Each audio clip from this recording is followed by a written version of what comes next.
เมื่อเจ้ามามีอะไรมาด้วยเจ้า เจ้าจะเอาแต่สุขสนุกฉะไหนมามือเปล่าแล้วจะเอาอะไรไป เจ้าก็ไปมือเปล่าเหมือนเจ้ามา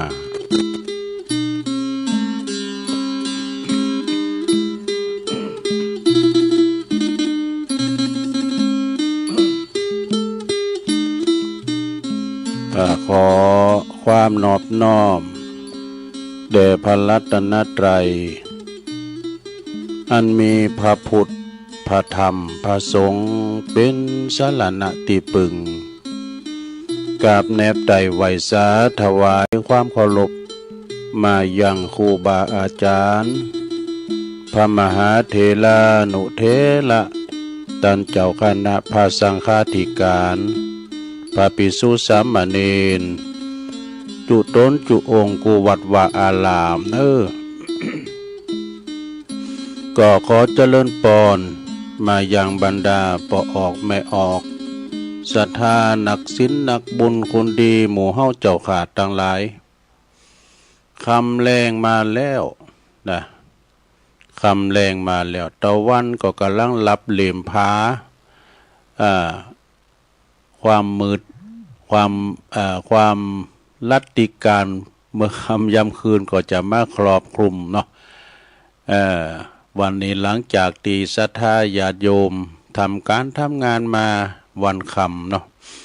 ปิกมาบ้านมาจองก็มาทำหุงหาอาหารทำสำหรับกับข้าวกินข้าวกินน้ำอิ่มน้ำสำราญ บางพองก็ได้กินแล้วบางพองก็ยังกำลังทำบางพองก็ยังมาถึงบ้านเตอนี่นะหลากหลายเนาะหลากหลายนาทีการไผการมันไปพองก็เลิกคำพองก็เลิกเจ้าการงานนี่บ้านเนนอนศรัทธาก็มาฟังรายการสารธรรมยามค่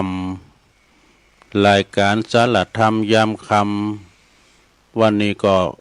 เป็นวันเสาร์เนาะศรัทธาญาติโยมวันเสาร์นี่ก็เป็นพระละโอกาสนาทีของตนตัวแห่งอาตมาภาพเก่ากับผมตุลุงนันชัยวัฒนาคเสโนคุณเก่าคุณเดิมคุณเฒ่าก็มาเข้ารายการนางอู่นางจ๋ากับปออกศรัทธาญาติโยมทั้งหลายเนอะ ก็น้อมนำเอาขาติธรรมกรรมอู่กรรมจ๋ามรดกธรรมพองก้าอีกกันเนาะซึ่งเป็นวันเสาร์ก็จะมากันตอนค่ำตอนแดงอย่างอี้นะมาปิ้นกูปิ้นกิมมาปิ้นกูตอนกินเข่า แล้วก็ไต่น้อมนำเอา นิทานชาดกพองกากรรมบาเก่าเราไหวกาเป็นการฝึกสมองโดยสมองถ้าเขาไม่ใช่นี่มันจะเป็นอัลไซเมอร์ กึดหันหน่อยกึดเนหน่อยถ้าพอละอ่อนนะมันดิ่นเกมนี่จะเน็ตพอมันฝึกสมองมันเนาะฉะนั้นก็เป็นวันเสาร์ตีเสาร์เก่าวันนี้แล้วกันเนี่ยศรัทธาญาติโยมของเดือนมีนาคมพุทธศักราช2568มานี่ดู แอม2-3 วันเดือนมีนาก็จะเสี่ยงไปศรัทธาญาติโยมเดือนเมษาก็จะเข้ามาเมษาก็มีงานบุญประจำปีนะ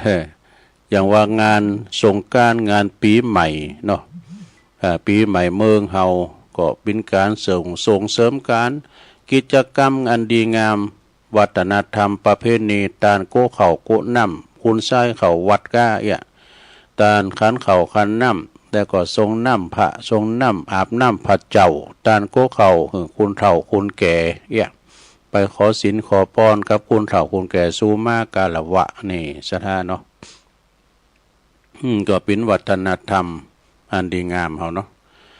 ก่อนอื่นตุลุงก็จะเอ่ยไปตั้งคืนบุญกันเนาะคืนสถานีคืนบุญต่างๆขอขอบคุณสถานีวิทยุในเครือข่ายที่เปิ้นได้รับสัญญาณรายการตอนแรงค่ำวันนี้ก็แม่ขจารโมเดิร์นเรดิโอของปน้อยสุวรรณคุณแม่พรหมินเวียงป่าเป่าบนเนอเวียงป่าเป่า FM 94.50 เมกะเฮิรตซ์เนอคืนนี้ก็ดังไปโกงไปไกลฟังกันขามไหลดอยปนเนอนะแล้วก็ขอบคุณสถานีวิทยุวัดห้วยตองซักตำบลของเปาจอมตอง FM 98.75 เมกะเฮิรตซ์นี่ก็โซนไต่สายไต่ก็ฟังกันไปแล้ววันนี้ก็ได้รับความอนุเคราะห์จากอาจารย์ท่านพระครูสมุวิสุวัฒน์วรกิจโจวัดฝายหินเนอตำบลสุเตบอำเภอเมืองเชียงใหม่ FM 104.50 เมกะเฮิรตซ์อาจารย์พระครูเป็นลิงก์สัญญาณไปเหมือนกัน ก็ขอขอบคุณเนอะเจ้าหน้าที่ตั้งเปิ้นได้กล่องสัญญาณไปขอขอบคุณมาณโอกาสที่นี้โดยนะวันนี้เนาะมาปบมาปะกันหลังจากตะว่านี่ก็เกิดปรากฏการณ์แผ่นดินไหวโทบ้านโทเมืองโตสร้างความปั่นป่วนสร้างความเสียหายตั้งตึกรามบ้านจองวัดวาอารามก็พ้นกระทบเหมือนกันเนอศรัทธาแต่เป็นภัยธรรมชาตินี่เฮาบ่ฮู้บ่ขาดคะเนว่ามันจะมีเมื่อใดอย่างว่าอันอื่นนี่เปิ้นคำนวณได้ดาราศาสตร์กบจะกินเดินฝุ่นดาวจะตกนี่ให้เปิ้นกึดได้เนาะแต่ว่าแผ่นดินไหวนี่คำนวณบ่ได้ตั้งเมียนมาตั้งปุ่นประเทศไก่เฮานี่นะ ซ้ำเกิดความเสียหายหนักหลายกำแล้วซะทั้งชีวิตและทรัพย์สินก็ขอแสดงความเสียใจตัวเน้อสำหรับที่เปิ้นได้ประสบปัญหาประสบอุบัติเหตุเนาะกับภัยธรรมชาตินะเอาละตอนนี้ไปศรัทธาญาติโยมทั้งหลายตัวลุงก็จะน้อมนำเอาคติธรรมไว้ก่อนเนาะก็เดี๋ยวจะเตธรรมละไม้อยู่เด้อ เตธรรมละไม้เตธรรมเมืองนี่นะเปิดเป็นการอุทิศบุญกุศลแผ่ภายย้ายบุญที่เปิ้นประสบอุบัติเหตุเนาะอันนี้คุณดอยนกยุงเป็นสูงมาคติธรรม10 อย่างโดยไม่ต้องใช้เงินใช้ทองอันอย่างทั้งสิ้นทั้งทุกอย่างมันมีอย่าง10 อย่างเนี่ย1รอยยิ้มเด้อแน่ยิ้มแย้มแจ่มใสนี่ศรัทธาญาติโยมทั้งหลายไปแป้งหน้าบูดหน้าบึ้งนะมีความยิ้มแย้มแจ่มใสหูมนจ้าหวานอย่างเนี้ยนะปิยวาจาอันนี้เป็นข้อหนึ่งโดยไม่ต้องเสี่ยงเงิน ยิ้มรอยยิ้มนี่เฮาส่งรอยยิ้มไปมันจะเสี่ยงสตังค์ลงทุนหน่อยเดียวคือรอยยิ้มนะ2คือความหักนะคือความหักความเมตตาศรัทธาญาติโยมจันเฮาคือความหักเกิดที่ไหนนี่นะก็จะมีความสุขบ่ได้เบียดเบียนกันบ่ได้คำคาลาวีขาฟันบานแต้งกันเพราะเฮามีความหักต่อกันนะข้อที่3ให้ความเมตตานี่เมตตาทำคำจุนโลกเนอศรัทธาญาติโยมเมตตาเนี่ยขอเมตตากำเตออีน่ะมันปิ่นกินอกกินใจขอเมตตากำเตออีน่ะข้อที่4ให้อภัยต่อกันไปเตอจำมาเตออีน่ะอภัยหืมยังก็ตามเด้อบ่หือเตาอภัยนี่ หืออภัยมาความมากันยกโต๊ะมาเนี่ยหืออภัยมันเหมือนกับเปิ้นยกหนีของเขาข้อที่ห้าให้กำลังใจนี่กำลังใจนี่ก็สำคัญเนอะสะท้ากำลังอกกำลังใจนะทุกสิ่งทุกอย่างเนี่ยถ้าว่ากำลังใจบดดีแล้วกำลังกายซ้ำบดดีตัวเนอะต้องดีถึงสองอย่างกำลังใจก็ดีกำลังกายก็ต้องดีนะข้อที่หกคือกำแนะนำเนี่ยกำแนะนำตั้งดีเนอะจี้แนะจี้นำเป็นเนติแบบอย่างเปิ้นได้จากดำมาเป็นขาวเนาะจากตั้งมืดมาเป็นสว่างอันนี้ก็ได้บุญเนอะข้อที่เจ็ดให้โอกาสเนี่ยคุณเฮานี่มันจะถูกมดบัมมันเป็นแป้มได้มันถึงพิษพองถ้าเปิ้นพิษมาผาดมาก็โอกาสปะโอกาสทำเตือนหนึ่งนะข้อที่แปดคือความไว้วางใจเนี่ยความซื่อสัตย์เขามีความซื่อสัตย์ได้อย่างนึงนะเปิ้นไปตีไหนเปิ้นก็ไว้วางใจเขาฝากเงินฝากทองกับเขาได้เพราะเปิ้นไว้มีความไว้วางใจข้อที่เก้าคือกำอูที่ไพเราะอันนี้ก็สำคัญนะอูอันคือเปิ้นหักอยากหนักจักหวังคือเปิ้นจางกำเดียวก็ได้แห่กำใดก็ปินศีลปินธรรมปินน้ำปินธรรมมนจ้าวันปิยวัจจาสิบข้อสุดท้ายให้ความสำคัญนี่ให้ความสำคัญคือความสำคัญกับเปิ้นหมดนะเปิ้นก็มีความสำคัญเขาก็มีความสำคัญเนอะทั้ง10อย่างนี้ยิ่งให้ออกไปก็ยิ่งได้รับกลับมามากเท่านั้นเอาทาเนอะอันนี้นะคนดอยนกยุงในเมตตาบารมีธรรมหลวงปู่ท่านพระครูสันติเจติยากรเด้อเจ้าอาวาสวัดเกตกาลามตำบลวัดเกตเนาะอันนี้ก็คือมันจะหวยเนาะสระเด้อนี่นะฟังไว้เด้อ3ตัวบุญมีหยังบ่ล่ำนี่3ตัวบุญก็คือมีศีลสมาธิปัญญาปโลในหูตั้งแล้วตูลุงมาบอกเลยกำใจเนอะ3ตัวบุญนี่เนี่ยคือว่ามีความสำคัญเนอะมีศีลมีสมาธิมีปัญญาเนี่ย3อย่างนี่นะสระญาโยมมีความสำคัญกับแล้วตัวบุญนี่นะแล้วก็3ตัวหลังเนาะคิดดีพูดดีทำดีนี่อันนี้ตัวหลังนะเกิดดีเกิดเป็นบุญเป็นกุศลก็ขอไปตั้งบุญตั้งกุศลตั้งวัดตั้งวาทำดีก็คือทำบุญกุศลกันไปอันนี้3ตัวหลังแล้วก็2ตัวหลังคำล้อนี่มี2ตัวหลังเลยมีอย่างพระล่ำมี2อย่างเลยสติคู่กับสัมปชัญญะนี่สติคือความระลึกได้สัมปชัญญะคือความหูโตโทพร้อมตลอดเวลานี่แล้วก็เล็กวิ่งตัวเดียวนี่มีอย่างอย่าประมาทจบข่าวอย่าประมาทสนะประมาทพลาดพังก็ได้เดี๋ยวก็เฮาขับรถขับลาก็ดีกันเฮาประมาทก็อย่างว่านั่นน่ะสะท่าเนาะอันนี้ก็ฝากไว้เนาะคติธรรมเล็กๆน้อยๆจากคนดอยนกยุงในเมตตาธรรมหลวงปู่พระครูสันติเจติยากรแถมบทหนึ่งก็เดี๋ยวจะตีธรรมละไม่แถมบทหนึ่งเนี่ยคุณหมอเนาะคุณหมอเปิ่นบอกว่าแนะนำผู้ที่มีอายุ70 ปีขึ้นไปดูเปิ่นแนะนำนะหมอนะคุณเฮาสวอายุตั้งแต่70 ปีขึ้นไปพฤติกรรมคือมีพฤติกรรมดังนี้เด้อจะมีอายุยืนยาวเกิน90 ปีแน่นอนว่ะนะคือข้อหนึ่ง นี่ก็เคยว่าแล้วเนาะเอามาซ้ำแล้วเป็นการย้ำนะซ้ำย้ำปัญญาเขาเนาะข้อที่หนึ่งเปิ่นว่าหือเตียวต้องเตียวทุกวันเดินทุกวันพยายามเดินหือได้วันละบะน้อยกว่า15 นาทีนี่การเตียวเนี่ยนะสถานเตียวไปเด้อนะมันเป็นออกกำลังแขนกำลังขายกใหญ่ใครตียืดเส้นยืดสายหรอก ข้อที่สองเมื่อนึกขึ้นได้เมื่อใดนะคือหายใจยาวเข้าลึกๆหายใจยาวๆลึกๆอีว่าเปิ้นว่านะถึงปอดปุ้นแล้วก็ออกซิเจนไปเลี้ยงสมองนี่ซะนะต่อไปเป็นข้อที่สามเนี่ยหลงเด้อข้อที่สามเนี่ยบทบอกว่าพยายามยืดเส้นยืดกล้ามเด้อ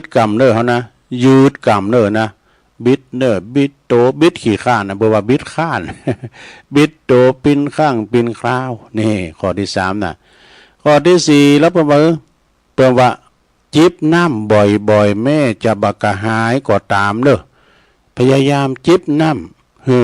ได้มากที่สุดไม่ใช่กินบึกๆนะลงเด้อจิบไปตัวน้อยอะกะน้ำมันจุ่มคอตลอดเวลานะซะได้แต่ว่าไม่กินบ่อยให้ก็เอามองพอให้พอดีเนาะจิบน้ำบ่อยๆข้อที่ห้าพยายามขยับปากนี่แล้วก็จะเกี้ยวแต่เกี้ยวอย่างนี้เนี่ยมันอดทนนะเกี้ยวอย่างนี้นางควายจีบแจ๊ก็เกี้ยวบดีไปแล้วนี่เกี้ยวปลาหมึกนี่ว่าหมากฝรั่งดีกว่าเนาะพยายามขยับปากขาก้านไกจะเกี้ยวจะหรือว่าจะห้องเพลงเป็นสิ่งที่ควรทำสอบจ่อยห้องเพลงก็ห้องไปได้ลงเนอะต่อไปเป็นข้อที่หกความจำเสื่อมบ่ใจเพราะอายุเฮานักนะแต่เพราะว่าเฮาบ่ใจสมองเลยนั่นเองหั่นนี้ซะนะเนี่ยตุลุงของท่านน่ะถ้าใจปิ้นนักคนขวานี่ถ้าจะปิ้นอ้ำใส่มือไปละ ก็จะออกรายการเนี่ยบทกูลีกูจอนี่สอหากำอู่กำจาสทายาโยมตุลุมจะว่าอูดใจไปโมเนี่ยมันใจแลต้องมีข้อมูลกันเด้อมันจะว่าปิ้นอย่าผู้แทนเพื่อแถลงนโยบายเนี่ยมันต้องพร้อมซังอ่ะเด้อผู้แทนนี่เน็ตได้กะอันนี้มันใจผู้แทนต่อไปข้อที่เจ็ดเด้อบัดต้องกินยาเยอะว่ะกินเท่าที่จำเป็นว่ะอันนี้ได้กินในกูขาบเข่านี่กินยาก่อนเข่ากินยาหลังกินเข่ากินยาหลังวิหารมันไม่หลายขนาดนะทุกลุงนะเพราะกินหนักว่ะ8เด้อพยายามวัดความดันเลิศบ่อย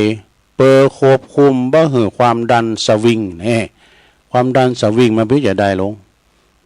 วัดความดันผ่อนเด้อข้อที่9ทำในสิ่งที่ชอบปิดหูปิดตาบ่หับหูสิ่งที่บ่ชอบปัดทิ้งไปให้มากขึ้นนี่ แต่ว่าผมสอบก็ปัดควางไปลงเนาะต่อไปเป็นข้อที่10ข้อที่10นี่อย่านิ่งนอนตลอดอย่านั่งนอนตลอดเวลาขยับตัวลุกเดียวไปบ่อยๆขึ้นนี่แหละนอนวันคำวันก็จะปิ้นงอยเนาะหลวงเนาะข้อที่11โหสาวไปกันเด้อกินอันยังก็ได้ที่ชอบแต่ว่าอย่ากินเกิดอย่ากินเกิดโตต่อร่างกายหนักก็แล้วกันนี่ข้อที่12เนอะทำทุกอย่างที่ทำให้ใจสบายอันใดมันสบายอกสบายใจมันโมนอกโมนใจก็ทำไปได้ลงเนอะทำไปเถอะ ข้อที่13นะครับปล่อยวางหืออภัยหือนักขึ้นเนี่ยเฮามันไวนี่แล้วลง60 70ลูกหลานมันละอ่อนอยู่มันจะเหมือนไวเฮามาก่อนหรือเขากัน ปล่อยว่างปูงว่างในโลกเนอะมันเฮามันต่างไวไปแล้วนี่แต่เฮาสอบเขาสอบอ่ะ แม่แต่ไม่ว่ามันจะสอบอย่างนี้แหละกินเนี่ยวัฒนธรรมการกินเนี่ย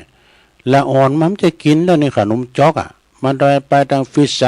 อร์อย่างบ่นะอามาล่าอย่างบ่แล้วจอพักฝังจอพักกาดเนี่ยมันไม่เคยกินแล้วมันกินอาหารใหม่ๆปล่อยวางหืออภัยหือนักขึ้นข้อที่13ปล่อยวางให้อภัยให้มากขึ้นข้อที่14แต่ปิ้นโลกยังก็ตามหือเห็นหูอยู่กับมันหือเห็นหูอยู่กับมันจนคุ้นเคยจักดีกว่านี่ คุณเคยกับมันอยู่ด้วยกันนี่หักกันแบ่งกันอีกอะนะข้อที่15พอสิ่งรอบตัวในแง่บวกแง่ดีเข้าไว้หันอย่างก็ดีนักนะก็ดีนะดีที่มีดีที่เป็นนี่ดีที่คุ้มมีกะข้อที่16ถ้าเผลอรับนะถ้าเผลอรับห้ามฝืนหึงยิบรับเลยนะไม่ต้องฟังเนี่ยใครรับก็รับไอ้น่ะ ข้อที่17สิ่งได้ดีทำเลยสิ่งได้บ่ดีเลิกทำจอยไผได้ก็จอยไปเลยนี่ข้อที่18หาหมอขอบโคอย่าไปเจอหมอที่โรงพยาบาลนักลำไป ขึ้นว่าอันนั้นหมอเพิ่นบอกว่ายาหมอดีที่สุดก็คือตัวเฮาเนี่ยเด้อซะดาเฮาฮู้นี่เฮาอย่าเป็นอีหยังกูก็ห้อมกินข้าวนี่จะเป็นปีนี่เฮาไปกินข้าวอ่ะเฮาฮู้โตโดนะเฮาคือหมอที่ดีที่สุดนะข้อที่19อย่าไปบังคับตัวเองมาเกินไปนะทำสิ่งที่สบายใจก่อนข้อที่20แก่แล้วบ่ต้องโลภตายไปแล้วเอาหยังไปโดยไม่ได้สักอย่างนะทำสิ่งที่พอใจก็แล้วกันนี่ตายไปแล้วไม่ได้ยังไปสักอย่างซะดาตุลุงว่าก่อนน้ำหนามเจ้าเนาะเมื่อเจ้ามามีอะไรมาด้วยเจ้าไม่ได้จะมาสักอย่างเนาะข้อที่21สิ่งได้เป็นประโยชน์ต่อผู้อื่นถ้าทำได้ทอให้ทำทันทีที่มีประโยชน์นะให้ทำทันทีข้อที่22ลองมองสิ่งรอบตัวมีความสุขเนี่ยพอของแต่ขอรอบตัวเขาเนี่ยมีความสุขข้อที่23มีเมตตาช่วยเหลือเกื้อกูลคุณและสัตว์ได้ก็ทอทำทันทีนี่ นะข้อที่24มีอะไรเกิดขึ้นเนาะมีอะไรที่เกิดขึ้นยอมรับในสิ่งที่เกิดขึ้นว่ามันเป็นเช่นนี้เองมันก็เป็นเช่นนี้เองเนี่ยข้อที่25ลองสุดท้ายมี26ข้อลงข้อที่25พยายามจอยตัวเองให้ได้มากที่สุดเด้อบัดทำให้เป็นภาระของคนอื่นผู้อื่นเนี่ยจอยตัวเก่านะลงเด้อพยายามไปตกไปตาไปลุ่มมอนนอนเสือเด้อก่อยเกาะก่อยกำไปขึ้นเฮินขึ้นได้ก็ตามก็ขอเหือนมีหาวมีหยังจับลาวไม่ใช่จับยอง ข้อที่26ยอมรับความจริงว่าเมื่อมีสิ่งได้เกิดขึ้นมันจะอยู่กับเฮาในบัดนั้นจะเป็นอยู่โชว์ข่าวแล้วมันก็จะเปลี่ยนไปในที่สุดก็จะหมดไปดับไปเป็นธรรมดาอนิจจังทุกขังอนัตตาจบสราญาโยมนี่ขอบคุณคนดอยนกยุงนะครับในเมตตาบารมีธรรมหลวงปู่พระครูสันติเจติยากรสมปานหลวงพ่อเจ้าอาวาสวัดเกียรติกาลามมาณโอกาสที่นี้เป็นอย่างสูงเลยเนาะที่เป็นสูงขอความดีๆมาอันใดดีตุลงก็เก็บไว้นะเอามาเล่าต่อในปีหน้าก็เดินหน้าก็หู้มาเนาะมาเล่าสู่จูกันฟังเราเนอะจะได้ซื้อฟังดูฟังไปเด้อแก่งอมแก่เงาไปลงเนาะฐาน2ก่อนไปเดือดร้อนจังจะตีทำกันเนอะทำละไม้นะนี่ป้านนี่สูตร นี่ป้านนะสูตรนะทำยองผมเชิงเมืองผมใจมาขายก็ขามุลองฟังก่อนเด้อทำนิปานนะสูตรปิ้นละไม้ตั้งละโมก่อน นะโมตัสสะภะคะวะโตอะระหะโตสัมมาสัมพุทธัสสะเอวัมเมสุตังเอกังสมัยยังภังกวาสาวัติยังวิหะลันติเจตวันเนอนาตาปินติกัสสะอัลลเมอาทาโคสาวัติยังวาสิโนมนุสสาสัตตกะเมโนโหนตุสาทโว ดุลาสาปุริสาตังหลายอีตังสูตังอันว่าสูตรอันนี้ชื่อว่านิพพานสูตรอันตานมหาเถระมหาเถระหากสาดายาสาดับรับฟังจากมุขตวาระจากข้าอุแก้วแห่งตนผ่านแผ่วสัพพัญญูตันก่อนได้มาสำแดงแก่มหาเถรเจ้าเมื่อเขาผสมสู่สังฆายานธรรมวันนั้นว่าดังนี้พันเตข้าแก่มหากัสสัมปะเถรเจ้าอันว่าพระเจืองเงาโพธิญาณเมื่อยังทรมานอยู่ในป่าเจตวันโพธปันนสัตสี่หมู่ในที่อยู่ต่ำกลางสงฆ์ว่าดังนี้สีลังนามากาตาปังสีลังนามาลักขิตังเมตตากรุณามุตุตาอุเปกขามนามากาตาปันติภิกขเวดุลาภิกขุตังหลายปุญญังนามมาจืออันว่าบุญตังหลายปันติเตนะอันภูมิภายาเปิงกาตามแต่แลสีลังอันว่าศีลนี้ภูมิภายาเปิงรักษาหือมันกุงแต่แลอันว่าเมตตากรุณามุตุตาอุเปกขาภูมิภายาเปิงจำเริญภาวนาแต่แลภิกขเวดุลาภิกขุทั้งหลายเหตุดังลือแลมพลานตาทากาตะกาวว่าเฮตานรักษาศีลและภาวนาอัญจาหิด้วยมีแต่แลสัตตานามาจืออันว่าสัตตังหลายในโลกย่อมวิปโยคแผ่พวนสัตว์ทั้งมวลติมมาบังเกิดเอากำเนิดในสงสารบ่อสุขสำล้านมันเตียงรู้ความเงียงเปปางแม่นจักมีพละกำลังเพียงดังจ้างแม่นจักมีสัมปติแนบข้างหมากลวงลายก็ยังจักตายบ่เว้นบ่มีจ่องหลีกเล่นแห่งตั้งตายนามะลูปังอันว่าลูปกายตนตัวแห่งเล่านิสัยก็จักตายวันหนึ่งบ่สงสัยความตายนี่หากขับไปใจอุปามาไว้ดังจ้างคาคนปเสติก็ไปแสวงหายังคนและสัตว์เปื่อจักขาหือตายนั่นแลอันว่าไวยาแห่งสัตว์และคนตั้งหลายนี่ป้อยจักกลับคืนมาหือมีไวยาอันหนุ่มนั่นก็หาบ่ได้จะเตรียมเพียบไว้อุปมาคือดังพระสุริยาอันคืนโหนปุ๊บวันออกย่อมพัดเกี่ยวหล่อไปสู่โหนวันตกใจนั้นแลภาการหนึ่งอันว่าอายุแห่งสัตว์ต่างหลายนี่หาพามานบ่อใดผ่องก่ออายุสั้นผ่องก่อยืนยาวลางเขาได้4 ปี5 ปี6 ปี7 ปีป้อยตายไปก็มีพ้องก็เป็นดังฟ้าแมบยามเดียวก็มีแลความตายก็บ่มีผู้อาจทำใดแม่นองค์พระเงาไทยสัพพันอยู่ตนเป็นคู่มั่งกิเลสตังพระปัจเจกะและอรหันตาเม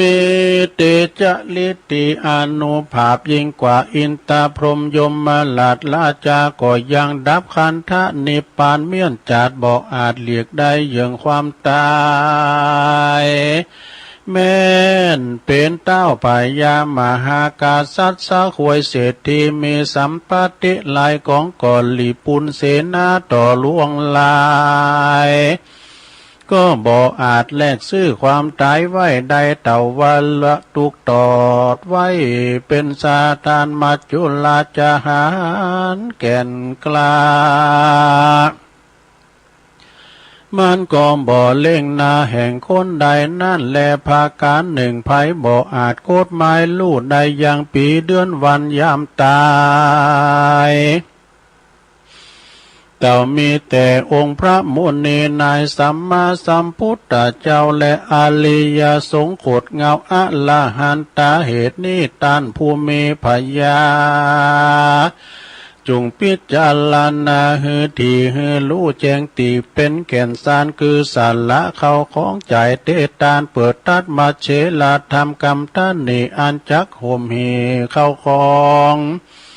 อันจักใดเป็นติอุปาธรรมเป็นปาไทยยังคือเขาห่อเป็นสเบียงต่อตั้งไปคงควายหาปัจจัยทั้งสี่หือแมนติกองธรร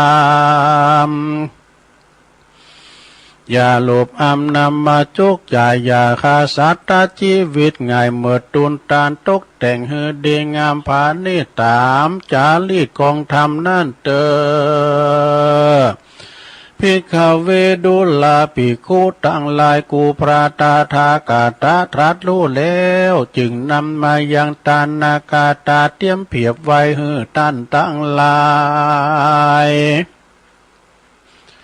ได้สดับรับฟังว่ายังมีเมืองอันหนึ่งสุขเสียมหญิงนักย่อมเป็นที่พักและอาสาหลายแห่งปันติตาปูปัญญาไวฉลาดคือหมู่นักผาเจ้ามวลมีเป็นสุขีเตียงเตาบ่มีวันแก่เท่าและตายเต่าว่าหนทางที่จะกฎหมายไปสู่เป็นติสัตว์ไล่อยู่อาศัยไล่เป็นตนวาราชสีมาในเสื้อโครงและเสื้อเหลืองส่งเสียงร้องครางกายและจ้างลายและผีป่าเนื้อไล่ล่าตามตั้งแม่นปุกกะลาภูปนาภูมิมาใครไปรอดเฮือมีปัญญาลู่หลอบมันกุงอยู่กับตนอันหนึ่งเป็นหนทางไกลไปอยากต้องหาเขาของหมากลายประการอันจักเป็นสเบียงต่างไว้ไปนาจึงจักพ้นป่ายืดยาวไกลนั่นแลอันว่าเขาของเงินคำอันกูปราตาทากาตะได้กล่าวว่าฮือเอาไปนั่นบ่ใจเขาของแท้คือหากมาได้อานิสงส์ส่วนบุญตานพระกอบส่วนบุญตานอันจอบพระกอบไปด้วยศีลธรรมภาวนากรรมและเอาเกี่ยวตั้งสามเป็นติจังบทลำเปิงนั่นว่าพุทโธเมนาโธธัมโมเมนาโธสังโฆเมนาโธดังนี้ไปเตอผู้บอกเอาเกี่ยวตั้งสามเป็นติเปิงอาสาไลก็บ่อาจจะคำตังไกยานกวางคือว่าบ่อาจคำวัฏสงสารนั่นแลภิกขเวดุลาภิกขุตั้งหลายที่พระตาตากาตากล่าวว่าเอาข้าวน้ำโภชนะอาหารกับเครื่องอาวุธไปกับตนกับขี่ม้าอาจารย์ในไปปันหลอดจากใดจุดจอดเตืองทองนั่นเป็นตำนองเตรียมแตกไว้ตีแท้คือหากมาใดของท่านคือกับต่างงานในทรงศีลห้าศีลแปดศีลสิบแขวเตรียมไปตีว่าดาบกันใจดามเกลียวสีเทียนกับตนอันนั่นก็คือได้อาทิเตก็คือได้แก่อานิสงส์ภาวนาพรหมวิหารละตั้งสี่นั่นแลการภาวนาพรหมวิหารมีอานิสงส์10 ประการ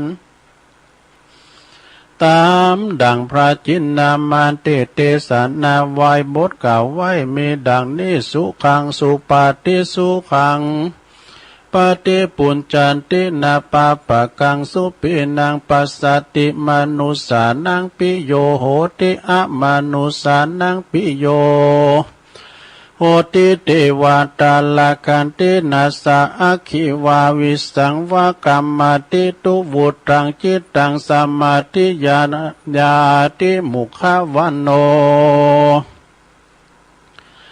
วิมุขวันโนวิปัสสิทาติอาสะมุลละเหกาลังกาโลติอุตาลิงอุปติวุจันโตพรหมโลกุปโกโหติกาตาอัฏฐกาตาอันนี้อานิสงส์ที่จะไขว่าปุกกะละผู้ใด เอาเมตตาเป็นที่เปิงจำเลินธรรมจุคืนวันบ่ขาดยามลับก็เป็นสุขเลือลายตื่นขึ้นมาก็สบายจมจื่นบ่ฟันหันไล่หือตื่นตกใจแม่นไปตีต่างใดก็มีผู้หุมรักใครปุงผีปีศาจน้อยใหญ่ปียาแปลงเทวดาเตรียมแฝงวงแวดเฝ้าไฟยาปิดและหอกดาบนั่นเล่าบ่คาหือตายจิตใจมุ่งหมายเป็นสมาธิได้ ได้เลี้ยวด่วนใบงานงาใบหน้างามแหลบล้วนผ่องผิวใสสติก็บ่ลงไหลเมื่อกาตามการละมอลานาดการสมปานอย่างบ่อาจเถิงมรรคผลผลย่อมมีจันพรหมเป็นติไปบ้างเกิดอันนี้ก็เป็นอานิสงส์อันล้ำเลิศแห่งเมตตาเอกาตัสสะสำรวม11ข้อกล่าวอันด้วยเป็นอันย่อปอที่เข้าใจความก็มีด้วยประการดังกล่าวมานี่แหละนะนิพพานาสูตังนิติตังขียะอันเก่ายังทำนิพพานาสูตรโดยอันแควบอันย่อก็บังโกมสมเรสเด็จแล้วเท่านี้ก่อนแลสาธุสาธุสาธุจบลงไปสัทธาญาติโยมต่างหลายทำกล่อมเนาะความจริงนี่มันจะจบแล้วนะยังมีต่ออยู่ แต่ว่าเวลาเขามันหน่อยไปเนาะก็เอามองปอสมโคนนะทำนี่ก็เปิ้นเอาไว้ตานหาผีไตเก่าเนามึนนี่กันเนาะตานหาปอหาแม่นางนางอีเขานี่นะจะลำดับก็ยาวอยู่มีตีมาตีไปเพจเศรษฐีสองโพเมเนี่ยกันเนาะตายแล้วไปทะลงทุกขเวทนาอยู่ป่าเฮวปัจจ้าอยู่ในห้องอาบายอยู่ในสุสานปัจจ้าบ่ไม่เสือผ่าโคใบนางลูกสาวทั้งสองก็ไปตานทำเนี่ยเด้อทำนิพพานสูตรจึงจักป้นศรัทธานะอันนี้เป็นธรรมนิพพานสูตรเอามาเล่าสู่จูกันฟังเนาะเอาปอนทำไว้ก่อนเด้อศรัทธาญาติโยม เอาปอนทำไว้ก่อนสัพพิติโยวิวัจจันตุสัพพะโลโกวินาศตุมาเตภวัตวันตัลโยสุขีติคายุโกภวะอภิวาตานาสีลิสานิจังวุธาปัจจายโนจัตตาโลธรรมาวัฏันติอายุวันโนสุขังปะลังเอาแล้ว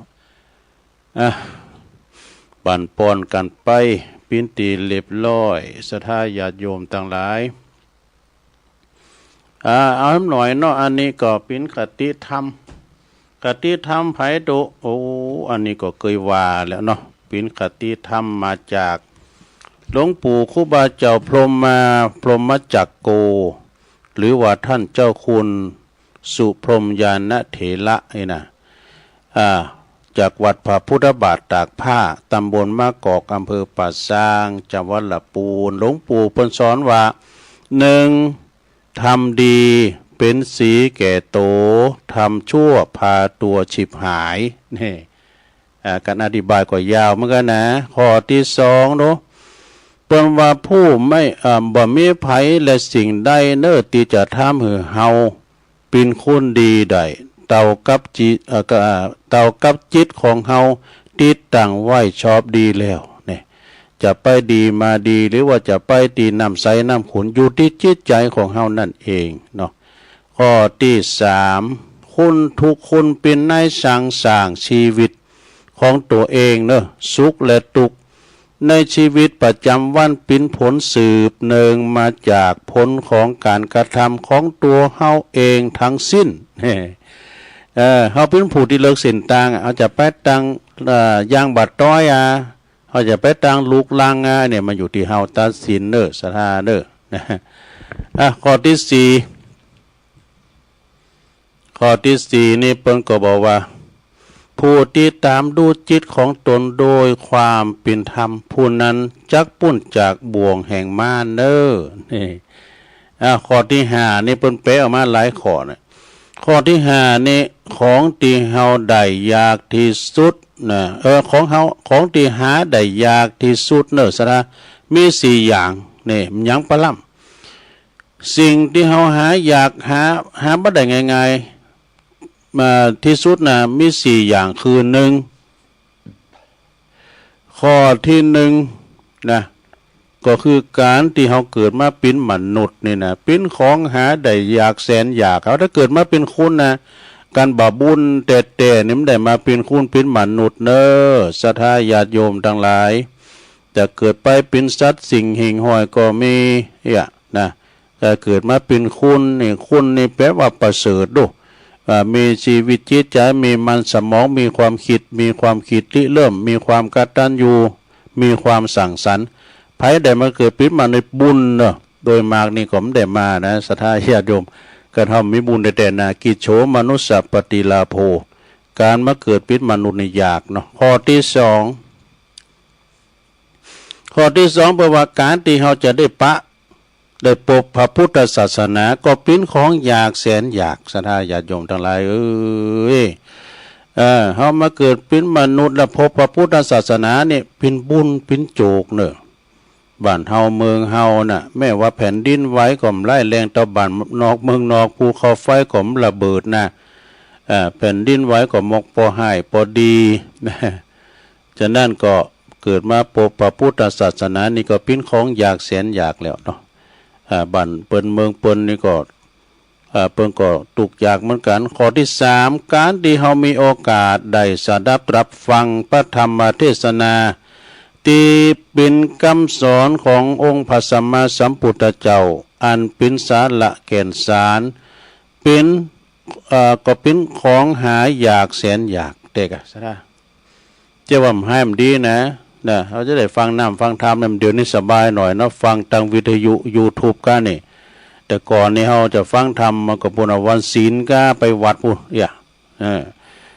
อันนี้ก็คือเป็นข้อที่สามข้อที่สี่นะข้อที่สี่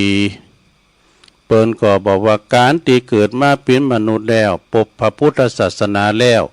และได้ฟังพระธรรมเทศนาแล้วจนบังเกิดเจตนาแก่กล้ามีความเจอความเหลื่อมใสแล้วประพฤติปฏิบัติตามจนได้รับผลดีเป็นของที่หาได้อยากแสนอยากแต่เหมาะศรัทธาญาติโยมเนี่ยต่อไปข้อสุดท้ายข้อที่หกเนอะข้อที่หกนี่เป็นข้อคิดประจำของหลวงปู่เนอะอันนี้เป็นคติธรรมประจำของหลวงปู่เพราะว่าคนโง่เอาใจไว้ที่ปากคนฉลาดเอาปากไว้ที่ใจนี่อันนี้คติคำคมของหลวงปู่ครูบาเจ้าพรหมาพระมัจจโกเนอะการที่เป็นตัวอย่างที่ดีมีกายยิ่งกว่าคำสอนใดๆนี่สะดาก็ต้องขอบคุณปอครูเก่าปอครูเหงาเนอะก็คือปอครูสีโนนแก้วสุขเปิดมอบหนังสือคติธรรมของครูบาอาจารย์เอามาตุลุงมาเผยแผ่ทำกรรมไม่นะเนาะสะดาก็เดียวตุลุงก็จะมาแถมเนาะเป็นชั่วโมงที่สองก็ศรัทธาญาติโยมต่างหลายเต่าติมว่าเนี่ยเนาะโทนความจำเท่มหน่อยหนึ่งขณะที่ว่าบ่ายโมงป่ายอย่างนั้นบทโตเกิดแผ่นดินไหวแห้งตัวเนอะศรัทธาตุลุงนอนอยู่พื้นโฮงโหลงนั้นจะมีอยู่ซองแจ้นตำบลก็จะเป็นไม้พองตังลุมนี่ก็จะเป็นอิฐเป็นปูนเนี่ยกะกงโกอยู่โอ้จุ๊บผมเวียนโหเมาโหเหมือนกันเนอะอันนี้มันหยังนี่อันนี้มันเป็นอย่างไหนบทตัวยำเนี่ยถ้าบุญออกด้อยมานี่ศรัทธารุนแรงเหมือนกันเนอะผมเคยปะกับเดือหันกันในคลิปในอย่างในต่างประเทศโอ้เป็นว่าแผ่นดินไหวมันมี7.7 เฮกเตอร์กันเนอะพอฟังบุญหวานอันนั้นก็โอ้ไล่แรงเนอะศรัทธาเนอะจุดศูนย์กลางเนี่ยปางมาผ้าบุญนะเมืองเมียนมาบุญเสียหายขนาดนักเปิ้นตายก็เป็นปั้นเนอะศรัทธา ประเทศอื่นๆนี่เปิ้นยืนมือเขามาโจยบ้านเฮาเมืองเฮานี่ยังดีอยู่เนาะก็ตั้งตุลุงเขานี่ก็เหล้าไก่ปีนันข้ามยุบก็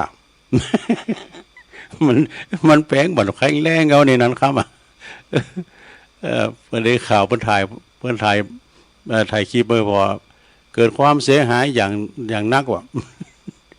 เราไก่ไปนั้นข้ามอยู่ พอเกิดการจากกับแผ่นดินไหว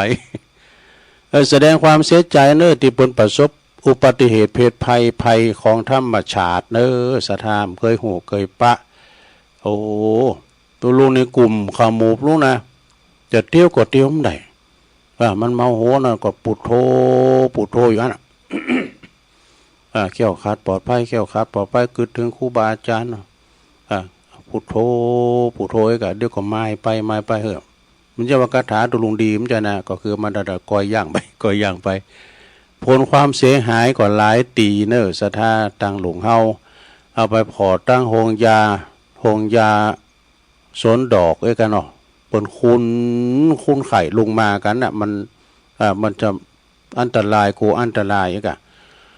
คุณหมอก็ล้างผ่าตัดทำคอก็มาทำกลางเก่งเพื่อซะนะ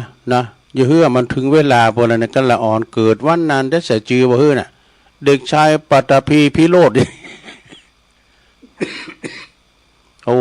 ไหลแรงเนอสะทามเคยหูเคยปะจะเป็นดั่งกำทำนายของครูบาเจ้าศรีวิจัยจ้ะแผ่นดินจะลาปินหน้ากองจ้ะยังบักเกิดก็ป้อยเกิดขึ้นมานี่สะท่าแต่ดีหน่อยมันมีสึนามิเนาะก็เฮาหันตั้งกรุงเทพฯกันเนาะตึกที่เปิ้นแปลงใหม่โอ้ก็คุณงานอยู่ที่หัดก็ได้หลายคุณอยู่เปิ้นก็บ่ฮู้สึกว่ามันจะมีอย่างอี้เปิ้นก็ฮู้ว่ามันจะเกิดเหตุอย่างอี้เนาะเปิ้นก็ทำงานไปเอาปรากฏว่ามันยุบต่างจันบุญถึงจันลุมบ่น่ะโอ้ก็ขอแสดงความเสียใจด้วยเด้อผู้ที่ปัดภาคจากเสียแก่ชีวิตไปนะอันนี้ก็เป็นว่าอุบัติเหตุตึกถล่มก้ายเนาะฉะนั้นก็คณะศรัทธาเฮาอยู่รอดปลอดภัยก็ดีแล้วบุญบารมีบุญกินบุญทานเฮาปกปักรักษาเด้อขอให้แล้วรอดปลอดภัยเพิ่นก็ว่ามันจะมีแถมอยู่ไว้นะมันก็กอยปีนกอยไปขอเฮาป่นขอบป่นน้ำไปเนาะแผ่นดินไหวในเกินอย่างก่อนนะโตกรรมวัตุนบุญเกิดกานี่พระพุทธเจ้าตรัสรู้ก็ให้เนี่ยเปิดจะแผ่นดินไหวดอกแต่คุณทำก่อนในจูเฮาก็บ่ตฟ้าหลงฟื้นคิงบ่เนี่ยฟ้าหลงมันตัวใหญ่มาฮือเลยมันฟื้นคิงว่ามันจะนอนขี้ปีมเลยเนาะแต่มันเขายิงมันฟื้นคิงมันทำให้แผ่นดินไหวแต่เฮาก็เจอได้คุณเฒ่าพระจุละอ่อนก่อนนะเนาะฉะนั้นก็ศรัทธาญาติโยมทั้งหลายต่างอยู่ในความดีเฮาเนี่ยเนาะสร้างบุญสร้างกุศลไว้บุญกุศลนี่ก็จะติดซอยห้อยตามเฮาไปขอบุญบารมีบุญศีลธรรมกรรมฐานครูบาอาจารย์ปกปักรักษาหมู่เฮาเจ้าขาดทั้งหลายอยู่ดีมีสุขเนาะแล้วก็เดี๋ยวตุลุงจะมาเล่านิทานชั่วโมงที่2ทำเนาะศรัทธาญาติโยมตอนนี้ก็จะได้ยอบยั้งกันเนาะยกย้ายไข่ตีนางมืนลำไปก็จะได้ยกย้ายไข่ตีเป็นตีเป็นตั้งยืดเส้นยืดสายครับเดี๋ยวมาปากันชั่วโมงที่2เด้อเจริญพร